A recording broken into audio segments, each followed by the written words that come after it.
Hello, everybody. I am so excited to welcome you to International Careers Week. Today we have Sabre Moore from the Carter County Museum in Ekalaka, Montana. First, I'd like to thank our sponsors, the Arthur M. Blank Family Foundation, the Longview Foundation, the Dennis and Phyllis Washington Foundation, and the High Stakes Foundation for making International Careers Week possible. Sabra, we are so excited to have you, and I'm just going to read a quick bio. Sabra is the executive director of the Carter County Museum in Ekalaka, Montana. Her research focuses on museums and rural community vitality and how power is exercised in the practices of place. Sabre is the chair of the Montana Governor's Tourism Advisory Council and has held leadership positions on the board of directors for the Museums Association of Montana, Visit Southeast Montana, Starry Skies Montana, and the Carter County Chamber of Commerce. She is a site steward for the Medicine Rock State Park and the Bureau of Land Management in Carter County, Montana. Sabra, welcome. Thank you for joining us. Thank you so much for having me. I'm excited to be here today. Awesome. So would you start us off just telling us a little bit about yourself and how you came to be at the museum? Yes, so I was born and raised on Antelope Creek, which is near Douglas, Wyoming. Actually, so far in the middle of nowhere that I went to school in a different town in Wright, Wyoming, which I thought was the smallest community. I had about 33 people in my graduating class. There was 300 in the whole school from 7 through 12. But when I moved to Ekalaka, I knew that that was not small anymore. Ekalaka last year had a graduating class of 7 people. So it Oh, was pretty wow. cool to move to a small place. But coming from a rural community, I knew that's where I wanted to be. In between those years, I went to Montana State University, where I majored in history with minors in museum studies and Native American studies. I did my master's at Johns Hopkins University, and it was a quasi virtual program. So you did about a year and a half online and then 2 weeks in residency, which I did in Washington, D.C. While I was at Hopkins, I was actually a virtual student foreign service intern for the Smithsonian Office of International Operations. And I worked with them for about a year. I also lived and worked in Istanbul, Turkey, at some museums over there. What I really wanted to do was get experience in all the museums that I could at different levels of museums. And then I did my doctorate just recently at Montana State University in American Studies and Public History. And in between that time, in 2016, I was hired at the Carter County Museum as the director. That's excellent. So start us off, tell us a little bit about the Carter County Museum. What kind of work do you do? What do you focus on? So I'm the executive director, which means a lot of things, especially in a small museum. It means that I do everything from grant writing to paperwork to school tours. I clean the bathrooms, usually just the girls' bathroom. And I also am responsible for writing a lot of our educational curriculum, along with our teacher advisory council. The museum was founded in 1936. It's the first county museum in the state of Montana, and it was the first museum to display dinosaur fossils in the state of Montana. So it's a really cool place. We're located in Ekalaka, down in the far southeastern corner of the state, for those of you that don't know. Ekalaka was founded in 1885, so just a few years before Montana actually became a state, so that's pretty cool. And the town is about 400 people, and we have around 1,400 people in the whole county. The county itself is about 3,300 square miles, so pretty good sized.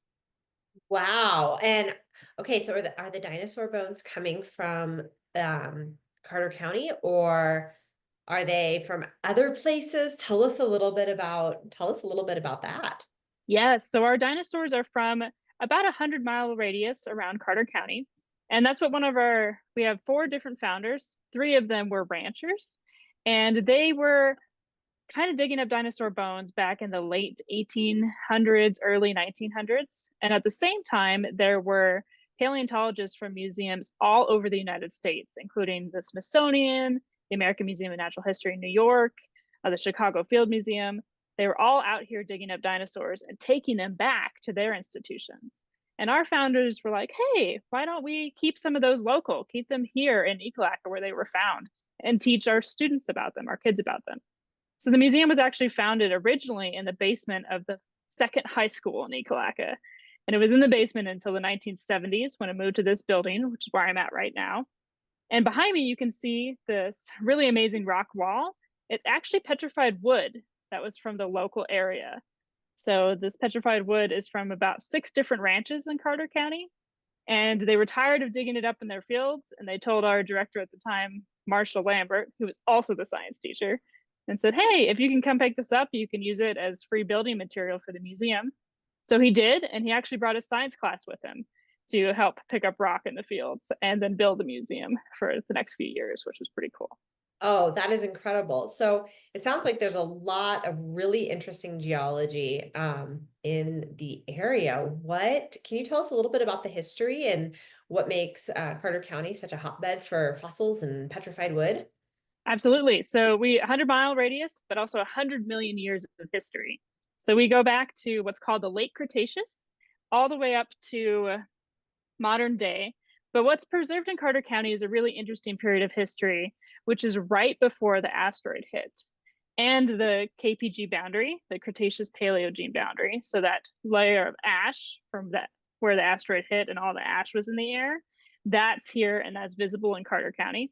And then we actually have some fossils from the survival period afterwards, the rise of mammals in Carter County as well. So we've got Triceratops, T-Rex, we have Quetzalcoatlus, which was a giant flying reptile, and it kind of like it looks like a bat, but with a long shovel head. And it was the size of a Cessna airplane, a 182, which is just a huge animal.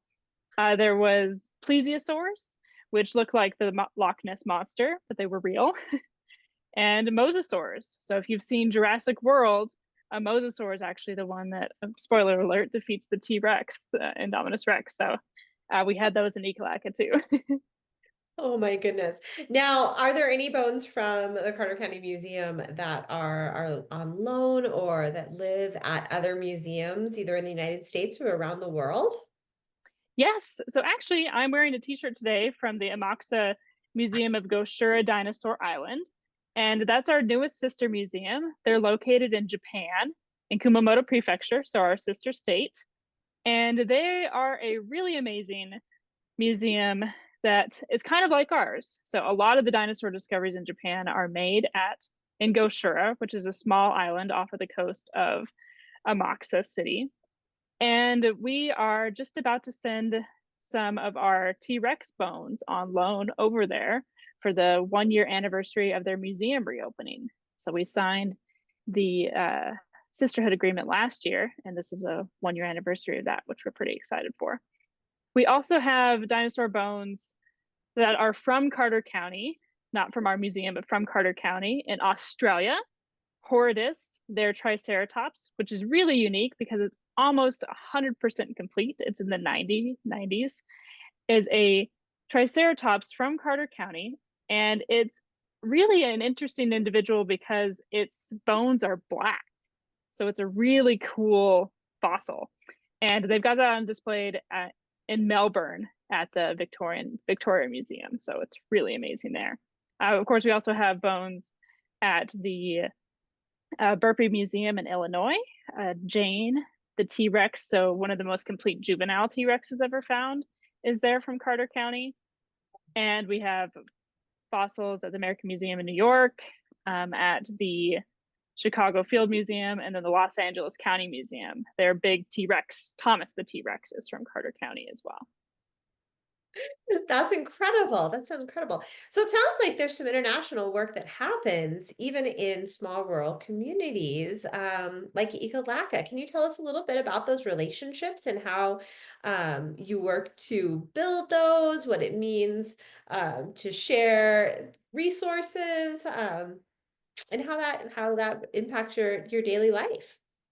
Yes, so the Kumamoto, Montana Natural Science Museum Association was founded in 2015, and the Carter County Museum and Museum of the Rockies, along with 5 museums in Japan, got together and started work on a curriculum. So it's a fourth and fifth grade curriculum that is taught both here in Carter County and other areas in Montana, and then also over in Kumamoto Prefecture in Japan. And that curriculum involves earth and space science. So we actually sent myself and our curator of paleontology over there, along with some scientists from the Museum of the Rockies, to Japan. And we did a lot of research on their geology, their space science, and earth science. We actually got to go to Mount Oso volcano, which was really neat, and visit all these museums. That's where the discussions for the sister museum started taking place. And then they sent their paleontologists and their one astronomer over here from Japan, and they visited us in Ikalaka and in Bozeman. And over the next couple of years, we went back and forth working on this curriculum and did a series of pilot programs in Montana and in Japan at different high school or at different primary schools there. And then the curriculum was born. But in the meantime, all of our museums work together on different research programs and studies. And one of the paleontologists at Gosher, for example, specializes in Triceratops. Well, there are not any Triceratops in Japan, so she comes over here to study them from Carter County. So it's a really, really unique and fun combination of, cross-cultural sharing. They also overlap us over a few million years in the time that they represent. So together we're able to kind of tell a deeper history of time in the world, which is really neat. And we're just excited to hopefully get some exchanges set up from Ikalaka to Japan, to Goshura, and also start bringing some people over here as well. Wow, that's really cool. That's really neat. I love that you're able to connect on an international sphere with dinosaur bones. That's fantastic. So what role do rural museums play in preserving local history and culture? So what I really like about rural museums is they present local history to the community, to the global community at large. So as people are visiting, they stop in, and this is really the place where they have the orientation to the community, whether they're here for business or pleasure, whether they came into the museum to use the bathroom or to look at the dinosaurs or to check out our Western history. It gives a really amazing view of the space. In Carter County in particular, it's also a really community focused museum. So I mentioned that the kids helped to literally build the museum. Well, now a lot of them are parents and they're sending their children here to our junior science program during the summer. We do sewing soirees, we do fiber fall, which is all about different animal fibers that you can use, like wool, to make scarves and that sort of thing. So it provides not just a place to come and look at artifacts, but also a place to really engage with them and engage with each other. So it's been a really kind of dynamic place to work with. That's really cool. So tell me a little bit about visitors to Ecolak. I've heard that maybe you have a program that really attracts a ton of people each Yes. year. Would you tell us a little bit about that? Yes, we do. So back in 2013, we founded what's called the annual Dino Shindig. That was back when I was still in college at Montana State University. I had just graduated my undergraduate degree, and the one of the people working for the museum at the time, Nathan Carroll, was also a fellow graduate of ours and had worked with us at the student newspaper, the MSU Exponent. And he was like, "Hey, what are you doing after you graduate?" I was like, "I don't know." And a few of our other other fellow paper editors and paper members didn't know what they were doing either. So he's like, "Well, you've got history degrees. Would you mind coming out and helping my local museum kind of come forward into the 21st century with displays and things?" And so we said, "Oh, yes, we would love to do that." So there's about 5 of us that went over to Ekalaka. And while we were helping update the museum, we were also working on this big annual Dino Shindig. So for the past few minutes, I've talked about how Ekalak is really an epicenter of paleontology. And that's what the Shindig's all about. It invites all of the paleontologists that are here working in the county, because there still are paleontologists from all over the world coming out and digging up dinosaur bones here. And it invites them to come and share their expertise, what they're studying, what they're digging up with the community in a public forum. So it's really blown up since then. So we have about 700 to 900 people that come during that week every year. So I mentioned Ecolaga was 400 people. We literally double the size of the town. We're bringing about $50,000 into the community in just that weekend alone. And we do 2 days. It's a real shindig. 2 days of dinosaur talks, kids activities. We have a street dance. We have a barbecue. This year we did a rodeo, which was really quite a thing. So you had a ranch rodeo at the end, match bronc ride right after all the dinosaur talks were over. And then on Sunday, we do a dig out onto our active field sites. So we take about 60 people to 6 different field sites where they're able to dig up everything from dinosaurs to marine reptiles to mammals and plants. It's a really amazing opportunity. It's always at the end of July every year. The dig sells out very quickly. This year, it was within 8 hours. But we do have on Sunday, we do a program at Medicine Rock State Park as well that includes microsite fossils and sorting. So there is still a paleontology component for those that miss out on joining for the dig. That's pretty incredible. I think I'm going to try to sign up to get on one of those digs one of those years. That sounds really fun, and what a neat learning opportunity both for the community and bringing other folks in. And that I'm sure like it's a great economic boom for the community as well, as you mentioned. So that's fantastic. What types of jobs are available in museum work for students that might be interested? Yes, so there's a lot available, especially in rural museums. And I would say don't overlook your local museums or museums in rural communities. They are the ones that are always hiring, and they're hiring at higher levels too. So I was able to come right out of my museum studies degree and get a position as a director of a museum, which has been a lot of work and very busy, but really rewarding. And you can really make an impact in rural museums. So I'm a director. There's also development industry. So those are the people that do the fundraising. There's curators who intake collections, do research on collections, and make exhibits. There's exhibit designers who make all the really fun graphics for exhibits. There's also the education team. And so those are the ones that help deal with school tours, but they also do educational programs from different areas of the museum. There's a gift shop. We've got a great gift shop. So anybody who's interested in business or made in Montana can do that sort of thing. And we also have an assistant director that does the accounting.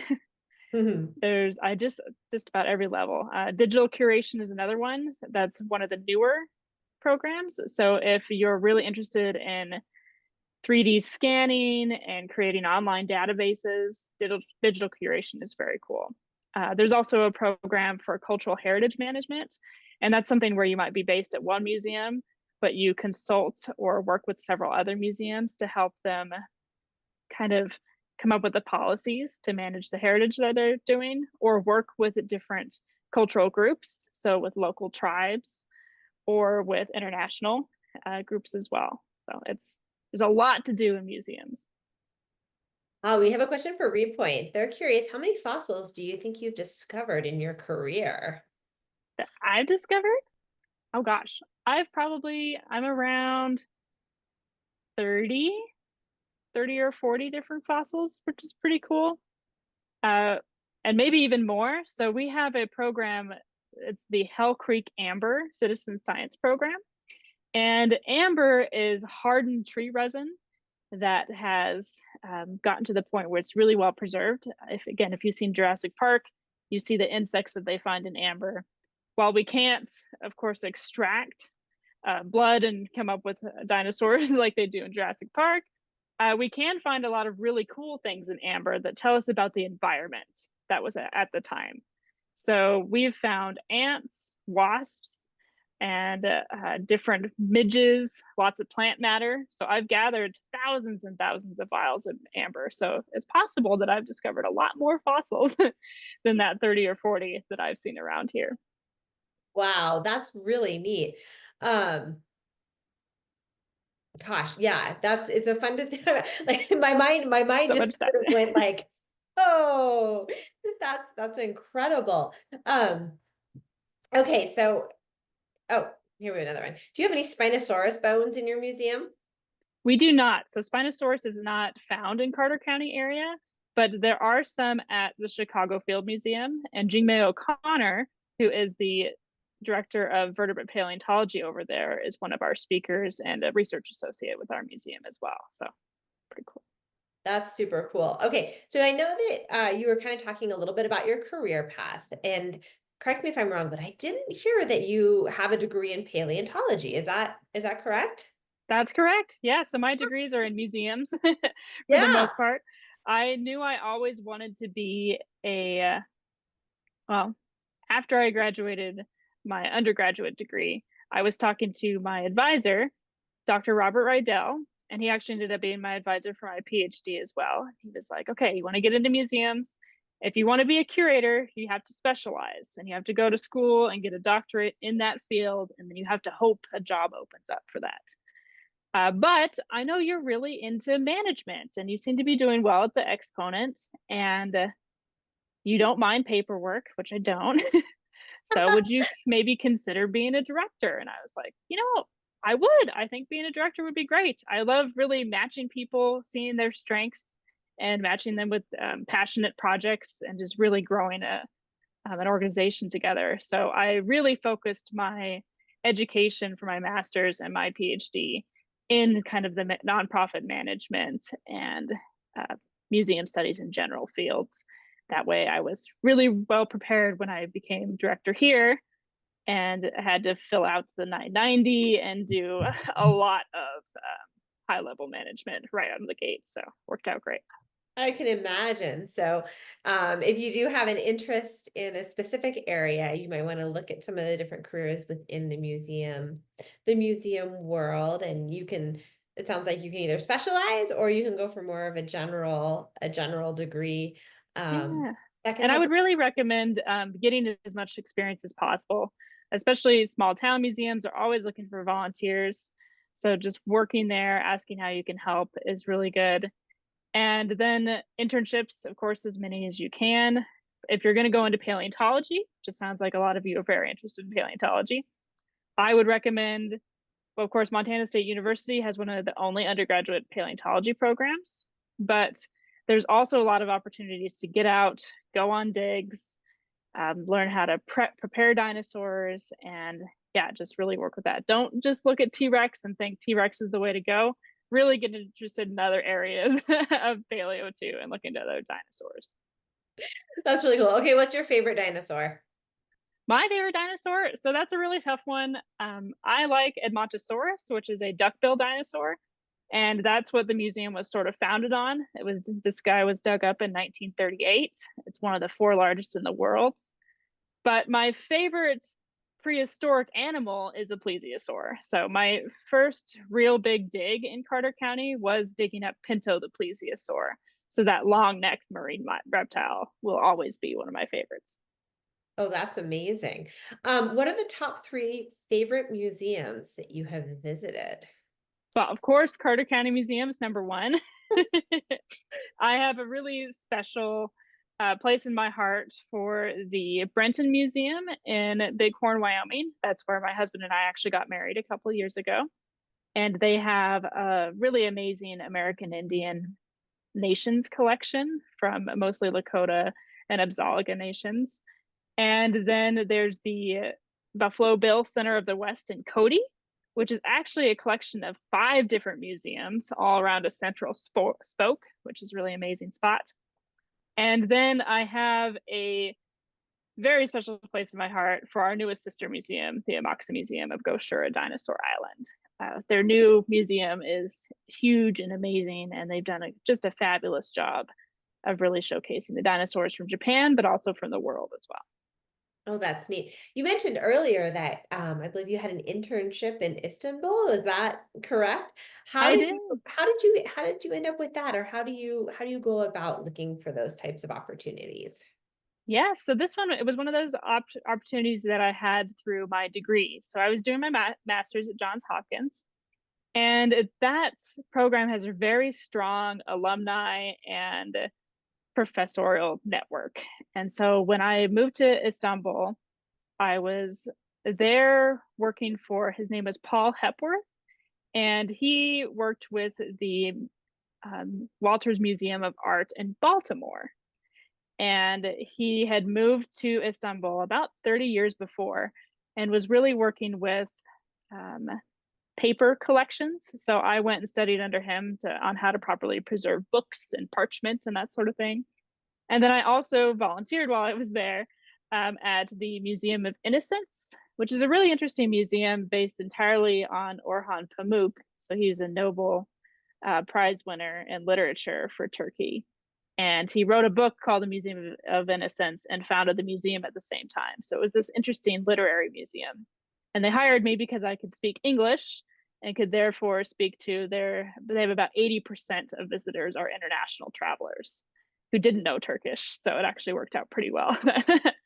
English has turned into this international language, which has been handy. Oh my goodness, that's great. So what is life like when you are working in the field compared to what it looks like when you're working in the museum? Yes. So as the director, my day job, I do a lot of paperwork. I do a lot of grant writing, and I meet with people that are coming from all over the world. On my weekends and my days off, I get to go out in the field in the summertime. It has to be a pretty nice day. If it's rained very much in Ekalaka, it's very muddy. And of course, everywhere that we go is on dirt roads. We also have, we are one of only two institutions in the state of Montana that are a repository for fossils from Bureau of Land Management lands. And a lot of those BLM lands don't allow you to take a motorized vehicle to these sites. So there's a lot of hiking involved. That plesiosaur I mentioned, we actually rode horses to get to the site regularly because it was about a 3 mile Ah, loop back there, which was cool. So I grab my backpack, I wear my hiking boots, long pants because there are a lot of bugs out here and a lot of sagebrush. I have a rock pick, so it's got a handle on it and then two ends. It's made of steel, and so that helps you really like start digging into something, and then you switch over to a brush, which makes that way you don't break the thing that you're digging up. And I actually get to be not the boss for the day, so I volunteer, and our curator is the one that tells me what to do. And he'll say, "This is where we're going. This is what we're digging up." What he does is he looks at geological maps of the area and looks at different outcrops, so places where you might see fossils coming out. He listens when we have or other paleontologists, but also our ranchers come into the museum and hunters about where they found things. And that's where we start looking for our sites. And we're able to find quite a bit. We have, again, about 5 or 6 active field sites every year. And we put those discoveries in the museum. And then everything that we find out on the shindig actually goes in the museum as well. And some things go on display with our shindiggers' names on them. So it's pretty cool. that sounds like a ton of fun. A little like I want to change it to a little more serious topic. I know that sometimes museums can really be places for diplomacy in the world, and I think some of that involves with the sharing of artifacts, but then also the returning of artifacts to places maybe that they were taken from without permission. Have you seen some of that in your career or experienced working with organizations that help with those sort of the diplomatic ties of museum life? Yeah. So while I was at Hopkins, there was, of course, a lot of study and research and discussions about the Elgin marbles with the British Museum in Greece. I actually went to Greece and got to see their museum where they've got literal life-size copies of the Elgin marbles so that when they are able to be repatriated, they can just swap them out. So they're ready in their state museum in Athens.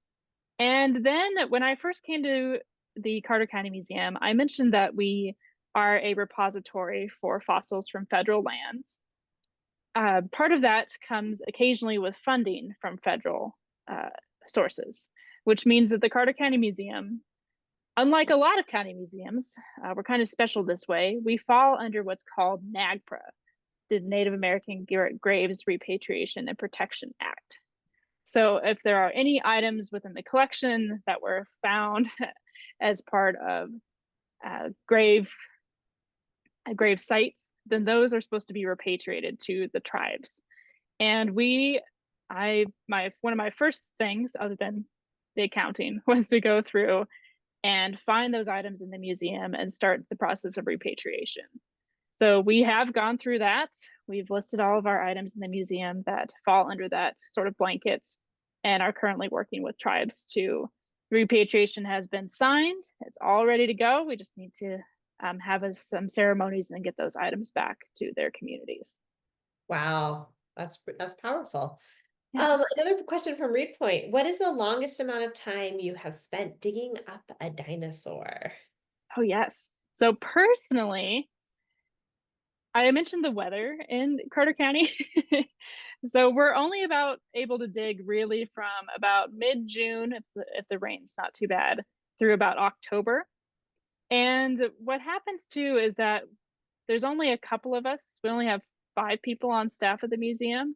But for a dig, it takes about 10 to 15 people pretty consistently.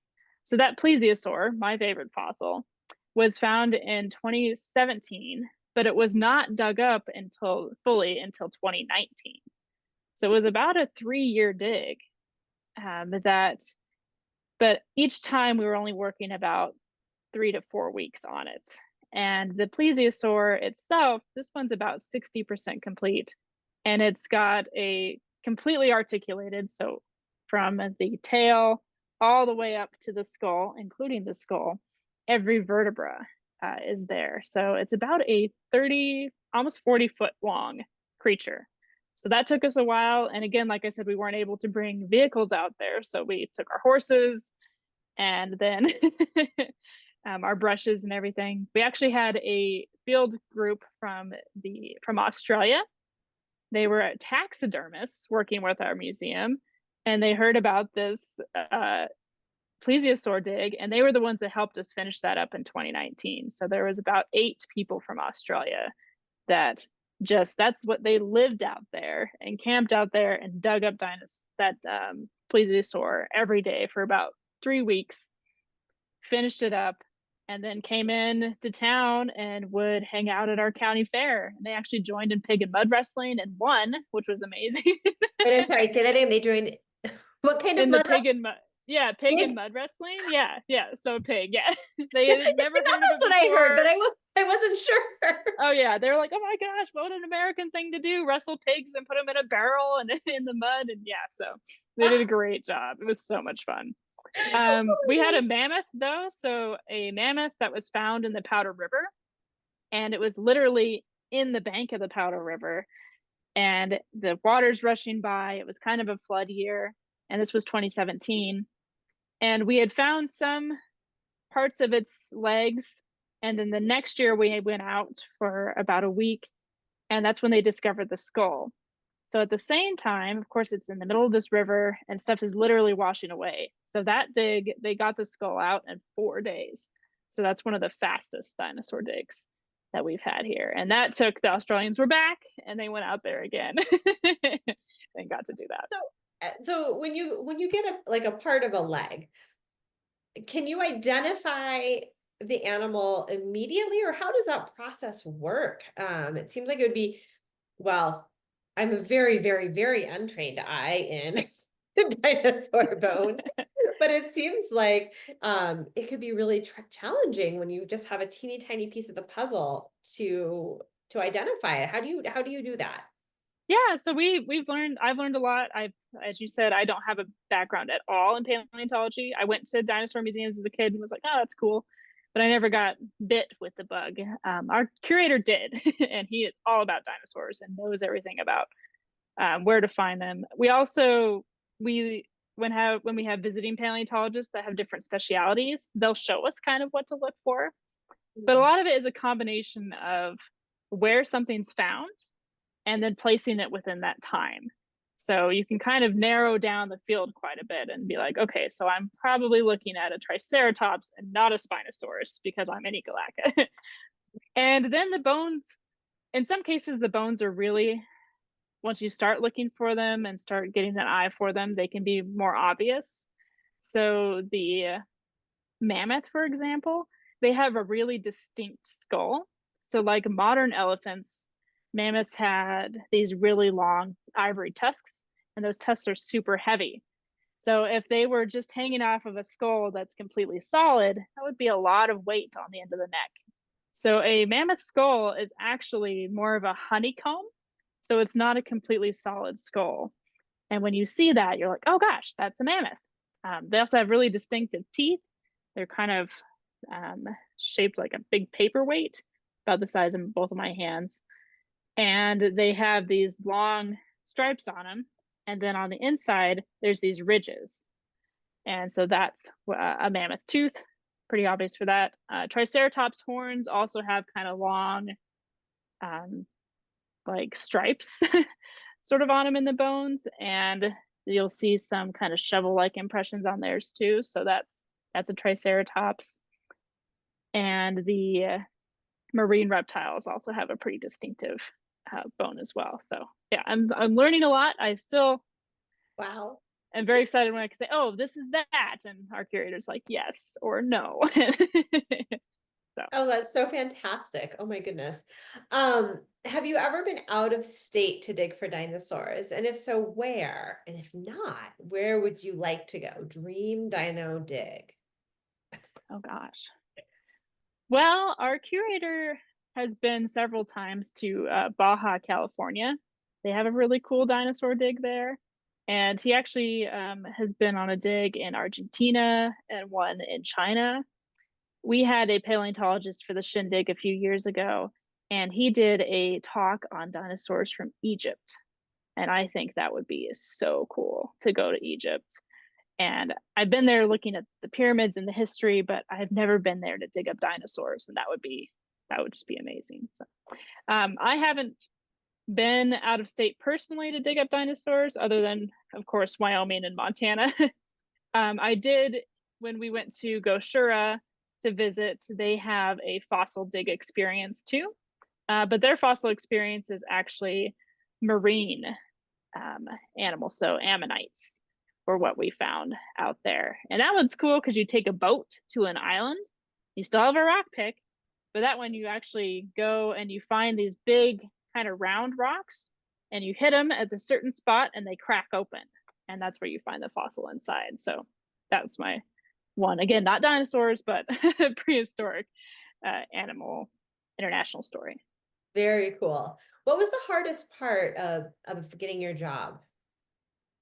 Yes. So one of the hardest parts was rural museums are they are really amazing places to work, but they don't have a lot of resources. So I don't have a multi-million-dollar budget. I have about a $50,000 budget, full stop, annually. And again, only just a few people that are that we're able to afford to pay to work at the museum. So we reach about 6,000 people a year as visitors, but then we have about 150,000 people that we reach through our outreach programs. And that means a lot of running around the state and putting on these programs yourself. So it's a lot of doing it yourself sort of things, or doing it with your groups and communities, volunteers, of course. And I think, yeah, just really dealing with less resources has been a challenge, but it's also really been an opportunity for growth too, and an opportunity to kind of be really, pull up your bootstraps about finding ways to get. So I talk about grants a lot, but the projects we've been able to do through different grant organizations has been huge, and has all, of course, helped us go to Japan several times, but also helped us to afford to dig up some of these dinosaurs and put them on display. Very cool. What is your favorite period of history to study? Oh gosh, good question. I've always been really interested in um, early North American histories. And so the kind of Paleo Indian period from about 8,000 years beyond in North America has always been really cool to me. So Mayan civilizations, Aztec civilizations. In Wyoming, we have the sheep eater Indians, which are from an ancestor of the Shoshone Nation and kind of in the Wind Rivers of Wyoming. So they have left behind a really amazing rock art. So kind of those nations and those studies. I traveled in the Mediterranean a lot, and they've got a lot of deep history there. But I think people always overlook how much deep history is in North America, and I like to really dig into that. All right, we have one more question, and that is, what advice would you give to students who are interested in pursuing a career in museum studies? Yes, so I would recommend again volunteer as much as possible at your local museum. Volunteer at the museums where you're at, in the areas where you're going to school. And I would say broaden your horizons. Don't just focus on one area or one thing. Really look into what museums do, what they can be, and keep your mind open to, maybe you do want to be a director one day. Maybe you do want to be a curator. And there's just a lot of opportunities for museums. I think that feel free to put my email or my information to these teachers, and I'm more than happy to work with students and to kind of give them some ideas. And we run an internship program at the museum here in Ekalaka, but there's also internship programs all over Montana and the world that I can help set people up with. Oh, that is fantastic. And if anybody is interested, you can reach out to Nikki or myself, and we'll be happy to connect you. Sabre, thank you so much for joining us. And I'm totally curious. I want to come down. I want to see. I want to explore Carter County and the Carter County Museum. And thank you so much for joining us for International Careers Week. We really appreciate you being here. Thank you, and I hope to see you all in Ekalaka. Awesome. Okay. Goodbye.